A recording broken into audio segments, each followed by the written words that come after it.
Hey, what's good, y'all? Call of Duty Zombies is no stranger to having cut and unreleased content. There's been perks, weapons, bosses, game modes, and even maps that have been scrapped and still haven't seen the light of day. There's one map that stands out to me, and it was in development but still hasn't been released. Some of y'all might have heard about it before, but might not know the full story behind it and why it was scrapped from the game. This map is Paris. Paris was first teased in the World at War version of Der Riese on a bulletin board inside of the map. Along with it was also teasers for a theater and a coast map. Theater turning into Kino der Toten and coast turning into Call of the Dead. The Paris map turned into Moon out of all things, but it goes deeper than that. These maps were actually supposed to be released in World at War as a DLC 4, but they ended up being repurposed for Black Ops 1 Zombies. After doing some research, the map name zombie_Paris can still be found in the game files to this day, and I'm not 100% sure about this part, but apparently there was even an Eiffel Tower model inside of the files. What was the map supposed to be like? There was actually an interview with Jason Blundell, one of the lead Zombies devs, where he revealed a lot of information about the map. Originally there was supposed to be the Eiffel Tower, and then underneath it would be a teleporter which teleported you into the middle of nowhere. This was where Pack-a-Punch would be, and a bunch of zombies would come at you at once. This idea was turned into the Area 51, or the no man's land that we see inside of Moon today. Underneath the teleporter in the Eiffel Tower, there would have been the Catacombs of Paris, which are based off of the real life location. These were supposed to take up the majority of the map, and they turned into what we know as the tunnels inside of Moon today. As for the meaning of the map, we don't really know why they chose Paris. Jason Blundell mentioned that the Eiffel Tower could be used as an electric conduit, and that could mean several things, but I'll get into some of that in a bit. There was even a custom zombies map made by someone based off of it, and it's kind of interesting because it shows what the map could have looked like if it had been released into Black Ops 1. If this map actually ended up happening, a lot could have changed for the future of zombies. At the end of the Moon Easter egg, we end up blowing up the moon, leading to transit and so on. If we had gotten Paris instead, would the Earth have blown up? Would transit have existed? Would everything after have existed? Would Moon have ever even been released? Well, maybe. Prior to Moon, there had been a lot of references to it, like the map Ascension having references to lunar stuff, and Der Riese having the strange lights on top of the moon. So maybe even if Paris had came out, there still could have been a moon map at some point in the future. What's interesting is that in Black Ops 2 Zombies, it had a lot to do with charging up towers and stuff like that, which kind of relates to how the Eiffel Tower is supposed to be an electric conduit, and it kind of makes me think that maybe they had Paris planned out for a while. Something else y'all might be wondering is why didn't the map come out in the first place? We're not entirely sure why it wasn't released, but there's some rumors about it. The first is that it was canceled so that way zombies could have more of a grand ending with Moon. Is this realistic? Yes. Do I like this answer?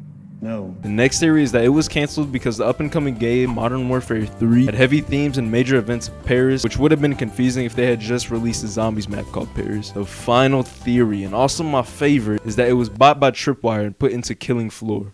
Yes. If y'all don't know what the Killing Floor games are, it's basically just another wave-based zombies game, kind of similar to how Call of Duty Zombies is. And one of the games had a map called Burning Paris, which had the Eiffel Tower. And I mean, you never know. Maybe this is the Paris map we have yet to see in Call of Duty Zombies. In my opinion, I'm kind of glad they turned the Paris map into Moon, just because of how cool the setting was and all the features we got. But I still think it would have been cool to see the Paris map at some point. But yeah, let me know what y'all think down in the comments. Should they have stuck with the Paris map, or are y'all glad we got Moon? Anyways, if y'all want to see more of me talking about Call of Duty Zombies, feel free to drop a sub, and peace.